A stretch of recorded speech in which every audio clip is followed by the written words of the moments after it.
মা বিয়ে করছে। ঋষির কথা শুনে একটুও অবাক হলো না শ্রেয়া। কিছুক্ষণ চুপ থাকার পর বলল, সেটা আন্টি নিজস্ব সিদ্ধান্ত। সারা জীবন একা থাকা যায় না ঋষি। ঋষি সোফাতে বসে পড়ল। তার হাতে একটা কাগজ, বলা যায় সেটা একটা চিঠি। মা নিজে হাতে লিখেছেন সেই চিঠি। ল্যাপটপে দরকারি কাজ করতে করতে চারিদিকে এত নীরবতা দেখে শ্রেয়া মুখ তুলে তাকালো ঋষির দিকে। তারপর কিছু বলতে গিয়ে হাতে কাগজটা দেখে চুপ করে গেল। ধীরে ধীরে জিজ্ঞাসা করলো, তোমার হাতে ওটা কিসের কাগজ? ঋষি বলল, আমার জন্য মায়ের লেখা একটা চিঠি। শ্রেয়া ল্যাপটপটা বন্ধ করে সোফাতে গিয়ে ঋষির কাছে বসলো। এই সময়টা ঋষির কাছে বেশ কঠিন। কিছু সিদ্ধান্ত ঋষিকেও নিতে হবে। ছোটবেলা থেকেই অনেক খারাপ পরিস্থিতি দেখেছে সে, কিন্তু মা তাকে দু হাতে আগলে রেখেছিলেন। সেই মা যখন আজ আবার বিয়ের সিদ্ধান্ত নিয়েছেন, তখন ঋষির কাছে সেটা মেনে নিতে একটু কষ্ট হচ্ছে। চিঠিটা ঋষি আগেই পড়ে নিয়েছে।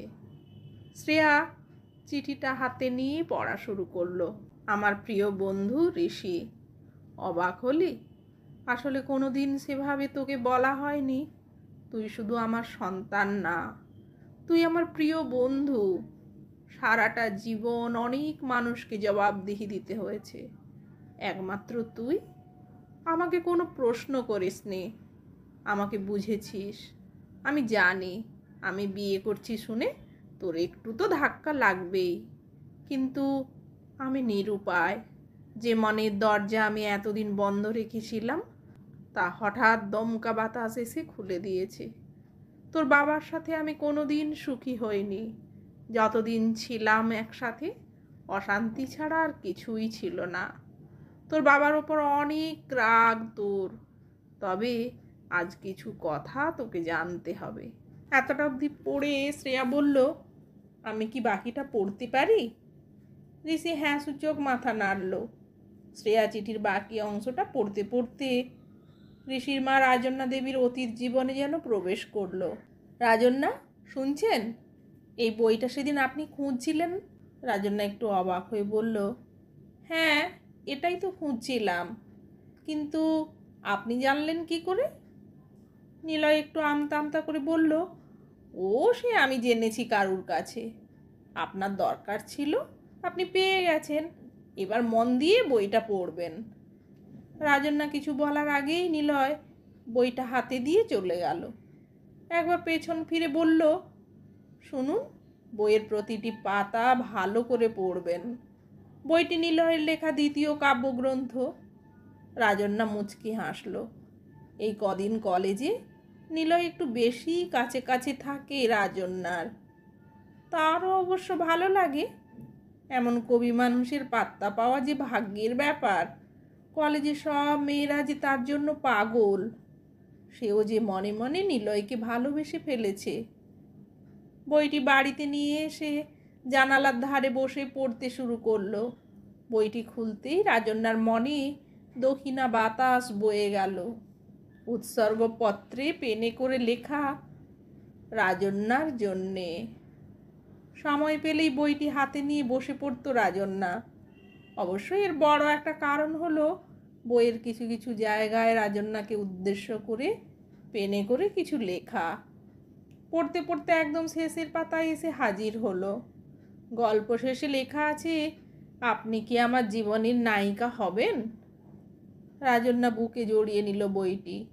যে কদিন বইটি পড়া শুরু করেছিল, সেই দিনগুলো কলেজ যায়নি সে। আসলে নিলয়ের সামনাসামনি হতে চায়নি সে। তবে এবার যে নিলয়ের সাথে দেখা করতেই হবে, নিলয়কেও তো জানাতে হবে রাজন্যার মনের কথা। এই কদিন রাজন্যাকে কলেজে দেখতে না পেয়ে অনেক কবিতা লিখে ফেলেছে নিলয়।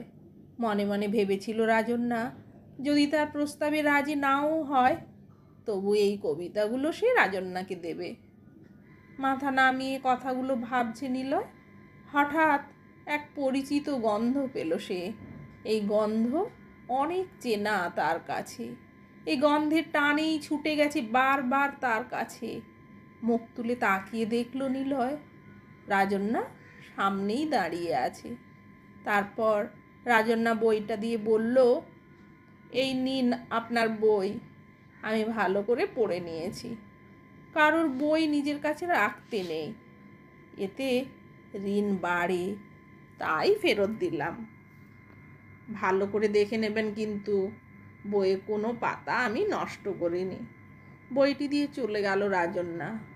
রাজন্যার বলা শেষ কথাতে একটু খটকা লাগতেই অনেকটা আশা নিয়ে বইয়ের প্রতিটি পাতা ভালো করে দেখতে লাগলো। শেষ পাতায় চোখ আটকে গেল নিলয়ের। সেখানে রাজন্যা লিখেছে, অত্যন্ত সাধারণ একজন আমি, 8 পৌরে, কারুর জীবনে তো দূর, কারুর লেখা কবিতা বা গল্পের নায়িকা হিসাবেও বেমানান। নিলয়ের কিছুটা অভিমান হলো, আর কোনো কথা বলল না। রাজন্যাকেও এড়িয়ে যেতে লাগলো সে। প্রতি বছর একটি নামকরা পত্রিকা বের হতো, তাতে নিলয়ের লেখা থাকতো। এই বছরেও তা বের হলো। সবার অপেক্ষা থাকতো নিলয়ের লেখার জন্য। এই বছরে নিলয়ের লেখায় আলাদা এক চমক ছিল। রাজন্যাকে নিয়ে লেখা। নিলয়ের অনেক বন্ধুই জানতো নিলয় ভালোবেসে ফেলেছে রাজন্যাকে। তাই খুব তাড়াতাড়ি কলেজের মধ্যে জানাজানি হয়ে গেল। নিজেদের মধ্যে বলাবলি শুরু হলো, নিশ্চয় নিলয় আর রাজন্যার সম্পর্ক শুরু হয়েছে। রাজন্যা পত্রিকাটা হাতে নিয়ে এসে নিলয়ের সামনে দাঁড়ালো। আপনি আর কোনো নাম পেলেন না? নিলয় বলল, আপনিই তো বলেছিলেন আপনি নাকি এতটাই সাধারণ যে আপনি কারুর গল্পে বা কবিতায় নায়িকা হিসেবে বেমানান। রাজন্যা চুপটি করে দাঁড়িয়ে রইল। নিলয় রাজন্যার কাছে গিয়ে বলল, আপনি ভীষণ সাধারণ, এতটাই সাধারণ যে আমার মনে অসাধারণ হয়ে উঠেছেন। আমার জীবনের নায়িকা হবেন? রাজন্যার লজ্জায় মুখ লাল হয়ে উঠল। শুরু হলো নিলয় রাজন্যার প্রেম কাহিনী। এতটা পড়ে শ্রেয়া থামল। তারপর বলল, নিলয়বাবুকে? ঋষির রাগে মুখ লাল হয়ে গেল। তারপর গম্ভীর গলায় বলল, আমার জন্মদাতা, আমি তার ঔরসজাত সন্তান। শ্রেয়া অবাক হয়ে বলল, কিন্তু এতে তো লেখা আছে উনি আন্টিকে ভালোবাসতেন, তাহলে ওনারা কেন আলাদা হলেন? আর উনিই বা এখন কোথায়? ঋষির চোখ দিয়ে জল ঝরছে। রাগে বলল, আমার মা তার জীবনের নায়িকা হয়েছিলেন ঠিকই, কিন্তু তার মনে অন্য একজন নায়িকার প্রবেশ ঘটেছিল, নীলাঞ্জনা আন্টির। তুমি কাকে ফোন করছো?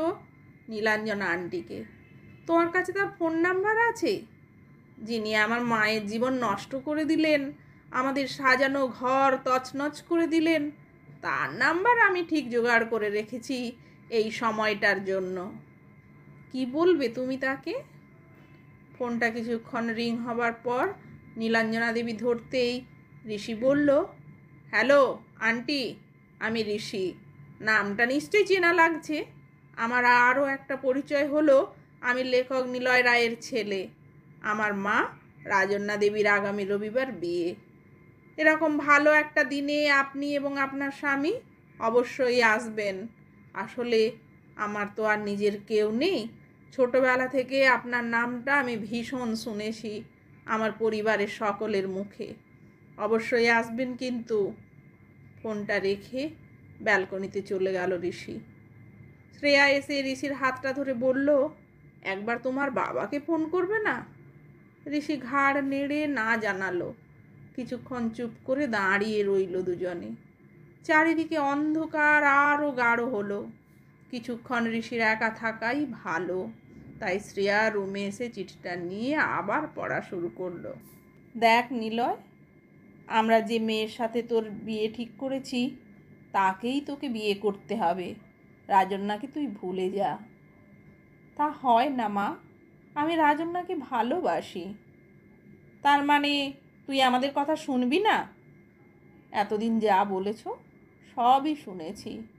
আমার জীবনের বাকি সিদ্ধান্তগুলো আমাকেই নিতে দাও। মায়ের সাথে ঝগড়া করে ঘর থেকে বেরিয়ে এলো নিলয়। আগে একটা যেভাবেই হোক কাজ খুঁজতে হবে। রাজন্যা দেখাশোনা শুরু হয়ে গেছে। রাজন্যা মুখে কিছু না বললেও সবই বুঝতে পারে নিলয়। আমি একটা পার্ট টাইম কাজ পেয়েছি নিলয়, এখন স্যালারি কম হলেও পরে বাড়িয়ে দেবে বলেছে। আরে বাহ, এ তো দারুণ খবর। স্যালারি কম বলে ভেবো না, তুমি জয়েন করো। আমি একটা কথা ভাবছিলাম। বলো, কি কথা? আমরা যদি বিয়ে করি এখন কেমন হয়? আমি জানি রাজন্যা, তোমাকে বাড়ি থেকে চাপ দিচ্ছে বিয়ের জন্য, কিন্তু এই মুহূর্তে আমি কোনো চাকরি না পেলে তোমায় রাখবো কিভাবে? তুমি এত ভেবো না নিলয়, আমি তো কাজটা করব। তুমি বরং লেখালেখিতে মন দাও, তোমার আরও বই প্রকাশিত হোক, তোমায় সবাই চিনবে লেখক হিসেবে। কি যে আনন্দ হবে আমার তখন! তুমি সাথে থাকলে আমি সব করতে পারবো। একবার বাড়িতে কথা বলে দেখি, তারপর সিদ্ধান্ত নেব। বাড়িতে বলার পরেও কিছুতেই মাকে রাজি করাতে পারল না নিলয়। দিন দিন অশান্তিও বাড়তে লাগলো। শেষ পর্যন্ত বাধ্য হয়ে বাড়ি ছাড়ল সে। একই সাথে বেরিয়ে এলো রাজন্যা। ছোটোখাটো একটা কাজ জোগাড় করে নিল নিলয়। এক বন্ধু সাহায্য করলো তাদের। বন্ধুটির একটি পুরনো বাড়ি ছিল, সেখানেই থাকার ব্যবস্থা হলো। ভাড়া দেবার মতো অবস্থা তাদের তখন ছিল না। দুজনের বিয়ে হলো। যেটুকু টাকা দুজনে রোজগার করত, তাতে দুজনের অনেক কষ্টে দিন চলতো। তবুও দুজনে শান্তিতে ছিল। অনেক স্বপ্ন নিয়ে আগামী দিনের অপেক্ষায় ছিল। বছর পার হলো, সাথে সাথে দুজনের ভাগ্যও বদলালো। নিলয়ের বই প্রকাশিত হওয়ার পর অনেক কপি বিক্রি হলো। একটু একটু করে তারা সুখের দিন দেখতে পেল। আরও কয়েক মাস পর দিন আরও ভালো হলো। লেখালেখির সাথে নিলয় একটা ভালো চাকরিও পেল। সেদিন দুজন দুজনকে ধরে অনেক কেঁদেছিল। নিলয় লেখক হিসাবে সুনাম অর্জন করলো। একসাথে পার করলো 3টে বছর। ঋষি জন্ম নিল। বাড়ির সকলে নিলয় আর রাজন্যার বিয়েটা মেনে নিল। নিলয়ের মা ফিরিয়ে নিয়ে এলেন তাদের। প্রথম প্রথম সব ঠিক ছিল। নিলয়ের ব্যস্ততা বাড়ল। ঋষি হবার পর রাজন্যাকে কাজটা ছাড়তে হয়েছিল, কারণ তখন ঋষিকে দেখার মতো কেউ ছিল না। তবে আবার কাজে জয়েন করার কথা বলতেই নিলয়ের মা রাজি হলেন না। রাজন্যা সব কিছু মানিয়ে নিয়ে থাকতে শুরু করলো। নিলয়ের ব্যস্ততা বাড়ল, আর সংসারে রাজন্যার প্রতি অবহেলাও। সেই সময় বাড়িতে এলো নীলাঞ্জনা, যার সাথে নিলয়ের মা নিলয়ের বিয়ে ঠিক করেছিলেন। বারবার নিলয়ের মা রাজন্যাকে বুঝিয়ে দিতেন নীলাঞ্জনা নিলয়ের জন্য উপযুক্ত পাত্রী ছিল। রূপে গুণে তার মতো কেউ হতে পারে না।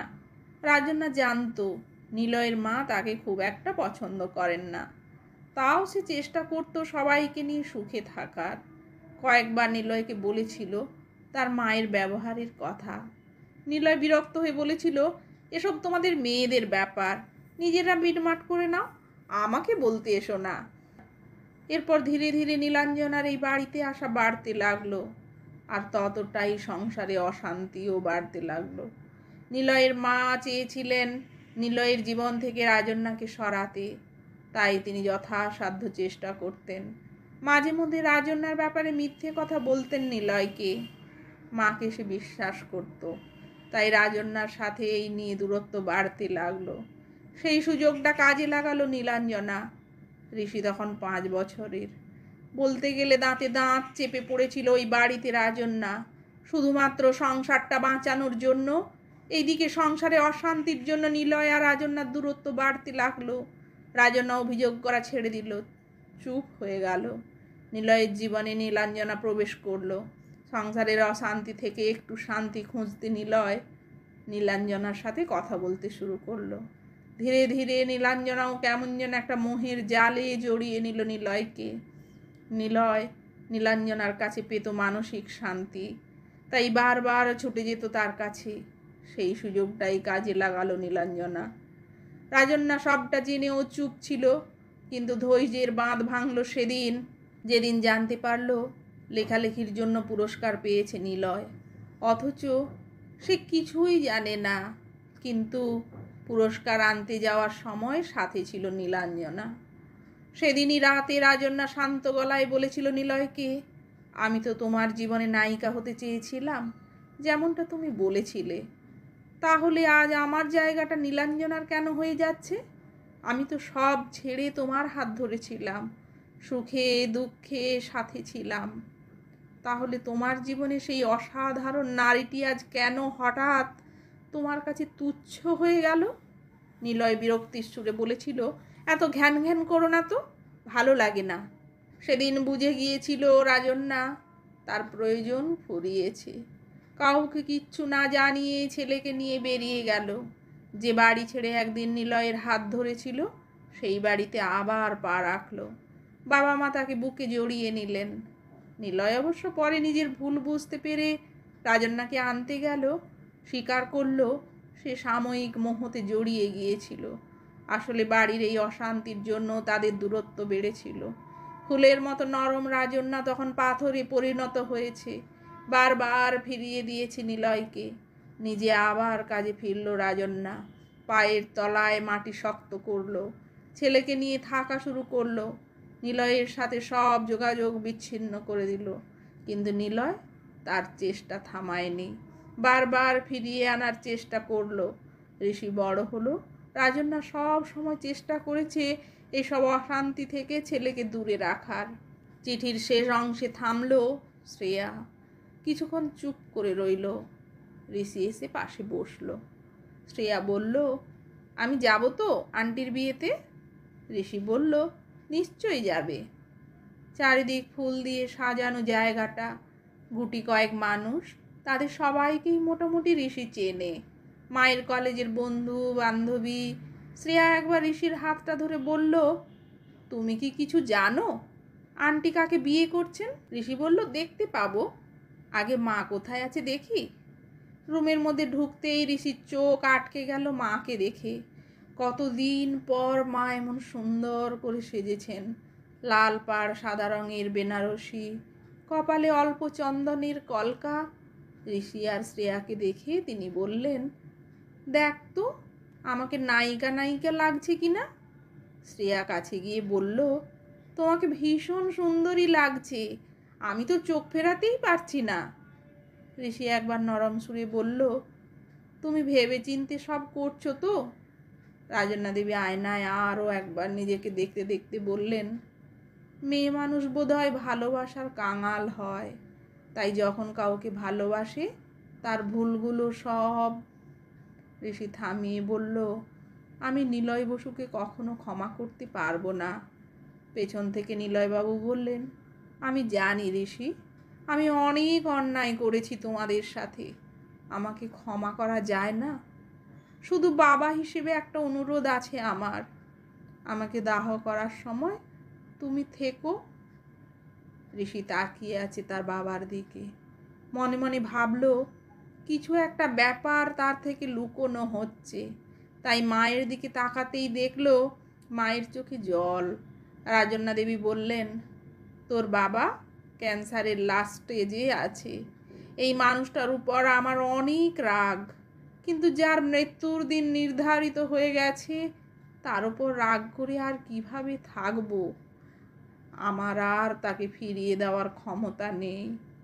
আর সত্যি বলতে এই কটা দিন আমি তাকে বুঝিয়ে দিতে চাই আমার তার সাথে থাকাটা কতটা জরুরি ছিল, কিন্তু সে আমায় রাখতে পারেনি। উপস্থিত সকলের চোখে জল। নীলাঞ্জনা দেবী একা এক কোণে দাঁড়িয়ে আছেন, হয়তো মনে মনে ভাবছেন একটা সুখের সংসার হতে পারত রাজন্যা আর নিলয়ের, অথচ তিনি সেই সংসার তছনছ করে দিয়েছেন। নিলয়বাবু রাজন্যা দেবীর কাছে গিয়ে বললেন, তুমি সারা জীবন আমার জীবনের নায়িকা হয়েই ছিলে, যে কটা দিন বেঁচে আছি এই খলনায়কের সাথে থাকবে। রাজন্যা দেবী জড়িয়ে ধরলেন নিলয়বাবুকে।